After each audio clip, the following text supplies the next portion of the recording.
अब ये जरा नेचुरल जस्टिस पे हम बात करें अब आपसे। अब ये पूरी कहानी आपको समझ में आएगी।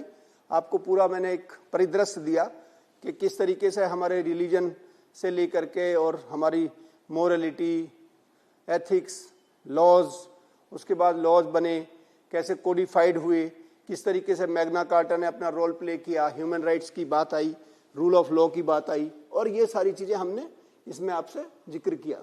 ठीक है, अब जो ये नेचुरल जस्टिस है इसको जरा देखिए। ये इंग्लिश कंसेप्ट है और ये ड्यूटी ऑफ फेयरनेस की बात करता है, प्रोसीजरल फेयरनेस की बात करता है। जो मैंने प्रोसीजर बताया था ना JRF, उसमें प्रोसीजर पे हम, ताकि हमारा जो प्रोसीजर है वो बिल्कुल आईने की तरह साफ हो, है ना। और ये अगर इसके बारे में और अच्छी डिटेल आपको पढ़नी हो, क्योंकि मैंने लिटरेचर को जो देखा तो मुझे ये जजमेंट बहुत रेलिवेंट लगा इसको समझने के लिए, नेचुरल जस्टिस के लिए, वो है बेकर वर्सेस कनाडा 1999 का। ये अगर आप गूगल पे जाएंगे आपको इजीली मिल जाएगा।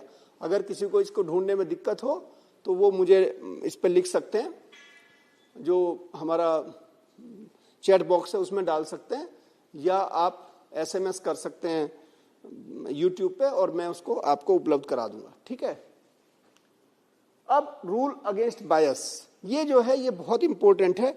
हमारे सबके बायस होते हैं फ्रेंड्स, कॉग्निटिव बायस, पर्सनल बायस, और मैंने ये बहुत सारे और लिखे हैं इसमें। आपके अपरेंट बायस जो दिखता है, बिल्कुल कई बार होता नहीं है कि आप चेहरे पे देख करके कि ये बहुत सारे तरह तरह के, किसी को किसी जाति से बायस हो सकता है, किसी को धर्म से हो सकता है, किसी को पर्टिकुलर क्षेत्र के लोगों से हो सकता है, किसी को भाषा से हो सकता है। तरह तरह के लोगों के अपने अपने अवधारणाएं हैं जो गलत हैं। तो बायस बहुत इंपॉर्टेंट पॉइंट है। अगर हमें अपना कंडक्ट नियंत्रित करना है, समाज को अगर नियंत्रित करना है, तो अगर बायस हम कंट्रोल नहीं करेंगे, चाहे वो इंडिविजुअल बायस हो या कलेक्टिव बायस हो, ये दोनों हो सकते हैं। कई बार इंडिविजुअल के अंदर बायस होते हैं, जब वो एक समाज के अंदर वो बायस अगर कलेक्टिव फॉर्मेट में आ जाते हैं तो वो सोशल बायस भी बन जाते हैं। ठीक है, किसी पर्टिकुलर ग्रुप के अगेंस्ट, किसी पर्टिकुलर कास्ट के, किसी कोई ग्रुप हो सकता है। तो ये डिफरेंट टाइप के कॉग्निटिव बायस, जैसे हम कई बार मान लेते हैं ना, हम प्री कंसीव, जो मैं कह रहा हूं वो सही है, आई एम ऑलवेज राइट, तो हमारे प्री कंसीव जो हमने सोच लिया बस वही सही है, दूसरे के बारे में हमने गलत सोच लिया तो उसी को जस्टिफाई करते रहेंगे। तो cognitive bias is also taking decision के लिए, जब हम कोई भी डिसीजन लेते हैं उसमें बायस प्लेज वेरी डोमिनेंट रोल। और जो आदमी रूल ऑफ लॉ की बात करेगा या जो ऑब्जेक्टिविटी की बात करेगा, उन्हें हमेशा बायस को मिनिमाइज करना जरूरी है। आप ये तो क्लेम नहीं कर सकते कि मैं completely I have no bias, I think, तो ये बहुत ही यूटोपियन प्रीपोजिशन होगी। लेकिन yes, we all should try our level best to minimize the problem of bias we carry in our day to day affairs.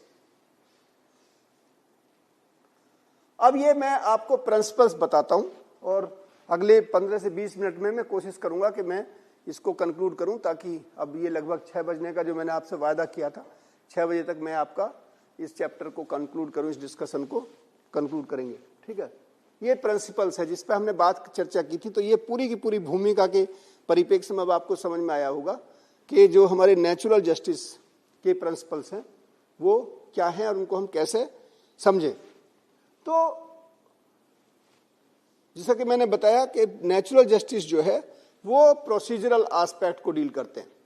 Procedure हमारे transparent होने चाहिए, clear होने चाहिए। ठीक है, ये प्रोसीजर ऑफ ड्यू प्रोसेस है। ये ड्यू प्रोसेस जो मैंने समझाया था आपको, इसके कहने के लिए आपको अगर वैसे देखना हो, जैसे मैं अक्सर आपको बोलता हूं बार बार कि आप जजमेंट को जरूर देखिए। जो खास करके कॉम्पिटिटिव एग्जाम दे रहे हैं, वो जरूरी नहीं है कि लीगल फील्ड के ही बच्चे वो केस लॉज को साइट करें। कुछ केस लॉ जरूर आप देखिए और उसके जो ब्रीफ्स हैं वो जरूर पढ़िए, उससे आपको बहुत सारी क्लैरिटी आती है। और अगर आप अपने आंसर में अगर कहीं आप कोई लॉ का रेफरेंस देते हैं, खास करके किसी केस लॉ का रेफरेंस देते हैं, तो आपका जो आंसर होगा वो बहुत ही ऑथेंटिकेटेड होगा, बहुत ही पावरफुल होगा, और जो भी एग्जामिनर होंगे he will be very happy to evaluate and to give you better marks. तो इस बात को आदत डालिए कि कुछ जजमेंट जरूर आप नोट कर लीजिए, और आप उनको अगर याद कर लेंगे, थोड़ा समझ लेंगे उनके रेफरेंस को, तो आप उनको बहुत जगह यूज कर सकते हैं। ये ट्रिक मैं आपको जरूर समझाऊंगा, because I love that the answer should be better than rest of the people. तो ये आपको दो प्रिंसिपल बहुत इंपॉर्टेंट है इसके समझने के लिए। पहला प्रिंसिपल का क्या है, नीमो जुडेक्स इन सुआ काजा। अब आप कहोगे ये लैटिन वैटिन हमसे याद नहीं होने की है, आप बिल्कुल याद मत करिए, मैं केवल आपको बता रहा हूं ताकि कहीं आपको ये लिखा हुआ मिले तो आपको ऐसा ना लगे कि ये चीज आपने सुनी नहीं है। ठीक है, तो मैं दोबारा पढ़ देता हूं, नीमो जुडेक्स इन सुआ काजा। अब आपको इंग्लिश में देखिए, हिंदी भी बताता हूं। नो वन कैन बी जज इन हिज ओन केस, या इन हिज ओन कॉज भी लिखा हुआ मिलेगा कहीं। इसका मतलब क्या है, मान लिया सपोज करिए कोई विवाद है और उस विवाद में मैं खुद एक पार्टी हूं, मान लिया कोई लैंड का विवाद है और मैं किसी कैपेसिटी में हूं, मैं मान लिया जज हूं। जज होने पे भी तो हो सकता है ना कि कोई प्रॉपर्टी में विवाद आपका अपना हो, आपके भाई का हो, आपके घर में किसी रिश्तेदार का हो, और आप ही उसमें जज बन जाएं, आप ही उसको डिसाइड करने वाले बन जाएं। चाहे वो कोई जज की बेंच हो या कोई ऐसा कोई डिसीजन मेकिंग हो, कोई बॉडी हो, ठीक है, कोई पंच बन गए आप, तो आपका ही मामला है, आप ही जज हैं, तो कैसे आप न्याय कर पाएंगे? चाहे आप कितने भी न्याय संगत काम करें, लेकिन उस पर शक का जो बादल है वो रहेंगे, जो क्लाउड ऑफ डाउट्स हैं वो बने रहेंगे। तो नेचुरल जस्टिस के प्रिंसिपल ये कहते हैं, ये प्रोसीजर लॉ ये कहता है कि आपको ये बात का पता है कि इसमें मेरा इंटरेस्ट है, तो आपको उस काम उसमें जज या उसके डिसीजन मेकिंग बॉडी में नहीं रहना है। मैं आपको और दूसरा उदाहरण देता हूं इसका, समझिए जरा इसको। मान लिया आप किसी बोर्ड में हैं, किसी सिलेक्शन बोर्ड में हैं, और आपका कोई रिश्तेदार, कोई परिचित, किसी दोस्त का बेटा, आपका पढ़ाया हुआ कोई बच्चा या आपका कोई रिसर्च स्कॉलर वो इंटरव्यू बोर्ड में आ जाते हैं। तो आपको पता है ना इस बात का, किसी दूसरे को तो पता नहीं है। तो ये जिम्मेदारी आपकी है ये डिस्क्लोज करना कि मेरा ये इसमें ये इंटरेस्ट इसमें इन्वॉल्व है, मैं इस बच्चे को जानता हूं, इसलिए मैं इस बोर्ड में इस पर्टिकुलर व्यक्ति के इंटरव्यू के लिए इसमें मैं शामिल नहीं होऊंगा। ये आपको डिस्क्लोज करना है, क्यों? अदरवाइज प्रोसीजरल फेयरनेस चैलेंज हो जाएगी उसमें।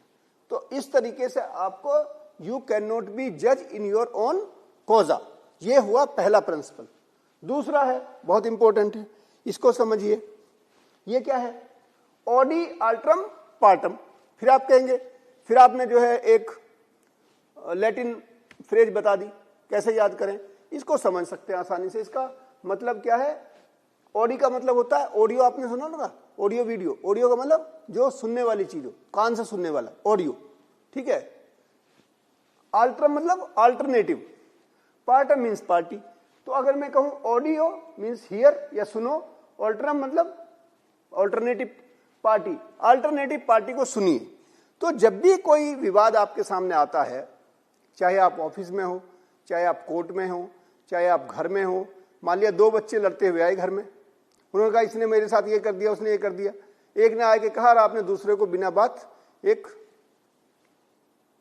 चपत लगा दिया, बिना बात के सुने हुए, और हो सकता है वो जिसने शिकायत की है उसी की गलती हो, तो आपको लगेगा बाद में कि कितनी बड़ी गलती की मैंने। ठीक है, वो छोटे बच्चे हैं, लेकिन फिर भी आपको ये गिल्ट फील होगी। अब इसी चीज को थोड़े बड़े रूप में करिए। कोई बड़ी बात कोई हुई, आप कहीं ऑफिस में हैं, किसी पद पे हैं, और आपने कोई एक कंप्लेनेंट आया और उसने कोई बात को कहा, और आपने जो है रेस में या बिना विचार करे और आपने उसमें कोई डिसीजन ले लिया जो उसके दूसरी पार्टी के अपोजिट है, तो हो सकता है उससे अन्याय हो जाए, जिस बात के बहुत चांस है। इसलिए क्या नेचुरल जस्टिस कहता है कि जब तक आप दूसरे पक्ष को नहीं सुनेंगे तब तक आप कोई डिसीजन मत लीजिए। Give the opportunity to other party to hear. आप जनरली कहते हो, बहुत बार देखते हैं आम जनता में, हमने डे टू डे लाइफ में देखते हैं, आप जाते हो तो आपको हमेशा ये रहती है कि मेरी बात तो सुनी नहीं गई। हमेशा आप कहीं जाइए पुलिस अधिकारी के पास, किसी और कोर्ट में, कहीं और, बहुत बार ये मलाल रहता है, बहुत बार ये शिकायत होती है कि हमारी बात को अथॉरिटीज ने ठीक ढंग से नहीं सुना। तो ये जो कंप्लेंट है, इसको किस चीज का वायलेशन है? ये नेचुरल जस्टिस का वायलेशन है। इसलिए आपको ठीक ढंग से उसको मौका देना चाहिए। कैसे? उसको नोटिस दीजिए, उसको बुलाइए कि भाई आप 2 दिन बाद, 4 दिन बाद आइए। अब आपने कहा तुरंत आइए, अब कोई आदमी है मान लिया कहीं 20 किलोमीटर, 50 किलोमीटर, 100 किलोमीटर दूर, हो सकता है वो विदेश में हो, तो वो कैसे आए तुरंत? उसको फिर अपने जो आरोप लगे हैं उनकी तैयारी करनी है, उसको अपना मौका मिलना चाहिए अपने बात का जवाब देने का, तो उसको भरपूर एक मौका देना चाहिए। ये नहीं है कि आपने, इसीलिए अभी एक जैसे अनोखीलाल का केस हुआ मध्य प्रदेश के अंदर, बहुत ही इंपॉर्टेंट केस है, मैंने एक उसमें उसको डिस्कस किया पूरा डिटेल के साथ। अनोखीलाल का केस बहुत इंपॉर्टेंट इसलिए है दोस्तों कि वो जो ठीक ढंग से उसकी सुनवाई नहीं हुई कोर्ट के अंदर, और 3 ट्रायल हुए, तीसरे ट्रायल में जा करके उसको बरी हुआ, 2 बार उसको फांसी की सजा हुई। Honourable high court Madhya Pradesh ने भी उसको फांसी की सजा बरकरार कर दी। वो तो अच्छी बात ये हुई कि ऑनरेबल सुप्रीम कोर्ट में ठीक ढंग से केस को प्रेजेंट किया गया और उन्होंने केस को रिमांड किया, कहा कि आप दोबारा सुनिए। लेकिन फिर से देखिए, फिर जो है ट्रायल कोर्ट किन्हीं कारणों से जो भी व्यवस्था रही हो, बहुत ही दुखद बात है, लेकिन ये सत्य है कि उसको फिर फांसी की सजा दे दी।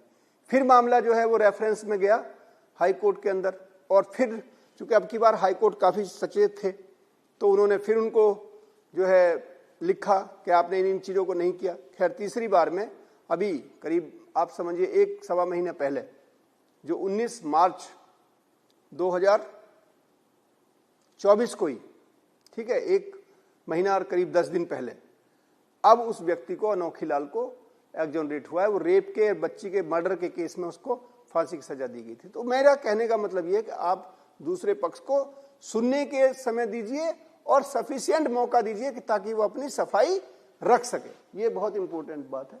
जो बाकी के और भी प्रिंसिपल हैं बहुत सारे, justice should not only be done but it should manifestly and undoubtedly be seen to be done, ये पूरी फ्रेज है। ये मैंने इसलिए लिख दी कि ताकि ये आपको पूरा पता हो। नॉर्मली हम कह देते हैं justice should not only be done, it should be seen also, but this is the complete phrase which was said by Lord Hewart. किस केस में? ये केस था आर वर्सेस ससेक्स जस्टिसेस, ये 1924 का केस है। ठीक है, तो आगे चलते हैं, और अब ये लगभग अब हम कंक्लूजन की तरफ ही जा रहे हैं। ऑलमोस्ट 10 मिनट्स बचे, और मैं 10 मिनट से पहले ही कोशिश करूंगा कि मैं इसे कंक्लूड करूं, बिकॉज ऑलमोस्ट 2 घंटे हम लोग बात कर चुके हैं, और शायद अब आपको भी शाम हो रही है, तो कुछ लोगों को अपना ऑफिस से वापस जाना होगा या और भी काम होंगे शाम के। तो आज मैंने आपका बहुत समय लिया, इसके लिए मैं आपका शुक्रगुजार हूँ। तो ये अब हमें ये देखना है दोस्तों कि अब हमें ये प्रिंसिपल कहाँ लगाने हैं। ये प्रिंसिपल यूनिवर्सल है, इसमें कोई डाउट नहीं। चाहे आप अमेरिका चले जाइए, चाहे इंग्लैंड चले जाइए, चाहे रात हो, दिन हो, इंडिया हो, पाकिस्तान हो, ठीक है, हर जगह ये लागू होंगे। ठीक है, they are not highly codified. तो आप इसको समझिए कि कहाँ पे हम इसको लागू करेंगे। ठीक, आपको मैं एक छोटा सा एक वो बनाता हूं, उससे आपको थोड़ा समझ में आएगा।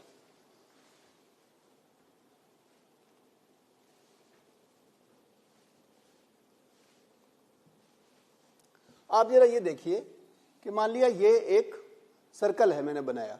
ठीक, ये वो स्थिति थी जब कोई कानून नहीं था। तो ये सारा का सारा जितना भी ये सर्कल बना हुआ है, ये मान लीजिए कि ये एक व्यवस्था है जिससे आप गवर्न होते हैं। तो ये क्लियर है, तो सारा का सारा नेचुरल जस्टिस के ही द्वारा, नेचुरल लॉज के द्वारा आप पूरे गवर्न होते थे। ये बहुत पुराने टाइम की बात है, जब ना कस्टम था ना कुछ था। धीरे धीरे लॉज कोडिफाइड होने शुरू हुए, और हमने इसमें कोई आपने बना दिया, आईपीसी बना दिया, किसी ने कुछ बना दिया, किसी ने कुछ बना दिया, किसी ने कुछ बना दिया। ठीक है, तो जब ये बनने शुरू हो गए, तो ये फिर हम किस कानून से चलेंगे, किस कानून का पालन करेंगे? जो कानून कोडिफाई हो गए। तो नेचुरल जस्टिस का जो स्पेस था, धीरे धीरे कोडिफाइड लॉ ने भरना शुरू कर दिया साथियों। ठीक, लेकिन ये जो गैप्स हैं, ये अभी भी खुले हुए हैं। यहां चूंकि ये खुलापन है, यहां कोई लॉ कोडिफाइड नहीं है, स्पेसिफिक लॉ नहीं है, तो ये जो गैप्स हैं, ये अभी भी हम किससे यूज करेंगे? नेचुरल प्रिंसिपल से, नेचुरल जस्टिस के। कल को हो सकता है ये और एक लॉ बन जाए, फिर ये भी जगह भर जाए।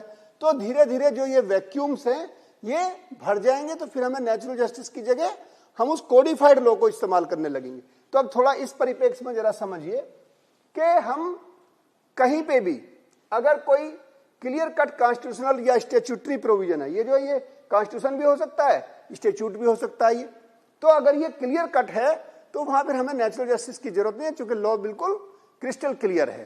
ठीक, या फिर कोई पब्लिक इंटरेस्ट की बात है, मान लिया कहीं गोली चल रही है, बहुत सारी भीड़ में लोगों ने गोली चला दी, 4 जो है अपराधी आ गए, टेररिस्ट हैं, वो फायर कर रहे हैं, तो अब आप वहां पे फिर ये नहीं है कि आप उनको नोटिस भेजोगे, उनको 4 दिन का टाइम दोगे, तो वहां पब्लिक इंटरेस्ट को आप प्रायोरिटी पे देखोगे, तो वहां भी कई बार नेचुरल जस्टिस का वायलेशन हो सकता है। कॉन्फिडेंशियलिटी हो सकती है किसी मामले में, तो वहां भी आपको कोई जरूरी नहीं है कि बिल्कुल स्ट्रिक्ट फॉर्मेट में आप नेचुरल जस्टिस के रूल्स का पालन करें। इसी तरीके से सोवरेन इंटरेस्ट में मान लिया देश का हित है जहां पे, तो देश का हित सर्वोपरि हित माना जाता है, तो वहां पे भी हो सकता है कि आपको नेचुरल जस्टिस के, लेकिन सब मामलों में नहीं, वो जस्टिफाइड होना चाहिए। और एक प्रिवेंटिव एक्शन में ये हो सकता है। ठीक है, तो इस चीज को हमें ध्यान देना है कि हमें इसको कहां यूज करना है। ठीक, अब आपको बात समझ में आई, तो हम कहां इसको यूज करेंगे? पहली बात, जहां पे कानून क्लियर कट हो ही ना, मतलब या तो बिल्कुल ही ना हो, और अगर है तो उसमें गैप्स हैं, जो मैंने खाली जगह दिखाई थी ना, वो गैप्स हैं, वहां आप नेचुरल जस्टिस का प्रिंसिपल करेंगे। पहला हुआ खालीपन, वॉइड। दूसरा हुआ कि अगर कोई नेचुरल जस्टिस में को वहां यूज करेंगे जहां इंटरप्रिटेशन में वेरिएशन हो, एक कानून को आप ऐसे भी इंटरप्रेट कर सकते हैं, दूसरे ढंग से भी कर सकते हैं, तो वहां आप अपना नेचुरल जस्टिस का प्रयोग करेंगे कि आप किस तरीके से उसका उपयोग करें। तो आपको कहां कहां इस्तेमाल करना है?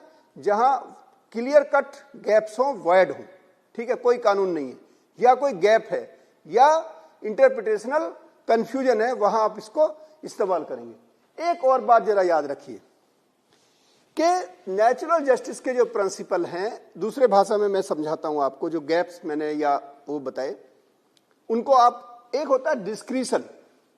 डिस्क्रिशन आप कहां लेते हैं? जहां पे कोई कोडिफाइड ना तो कोई लॉ है, ना ही कोई रूल्स है, ना ही कोई रेगुलेशन है, वो आपकी इंडिविजुअल लेवल पे आपकी कैपेसिटी है आपके पद की कि आप डिस्क्रिशन लें। तो आप डिस्क्रिशन में हो सकता है कि डिस्क्रिशन बहुत ही रोंग ढंग से ले लें, बहुत गलत ढंग से ले लें। तो नेचुरल जस्टिस के प्रिंसिपल आपके जो डिस्क्रिशनरी पावर है उनको कंट्रोल करते हैं ताकि आप मनमानापन ना करें। तो discretionary power are being controlled by the principle of natural power, natural principle, the principle of natural justice. जो प्रिंसिपल ऑफ नेचुरल जस्टिस है वो कंट्रोल करते हैं आपकी डिस्क्रिशनरी पावर को। इस पे जरूर ध्यान देना है, क्योंकि डिस्क्रिशनरी पावर जितना बड़ा पद होगा उतना ही बड़ा आपका डिस्क्रिशन होगा और उतने ही उसके मिसयूज होने के चांस भी होंगे। और चूंकि वहां जहां डिस्क्रिशन होगा वहां कोई कोडिफाइड लॉ नहीं, कोई रूल्स रेगुलेशन नहीं, इसलिए उसमें मिसयूज के चांस हैं। तो उसको कंट्रोल करने के लिए साथियों क्या इस्तेमाल करेंगे हम करेंगे वहां पे प्रिंसिपल ऑफ नेचुरल जस्टिस। तो ये चीजें जो आज हमने आप लोगों के साथ जो डिस्कस किया,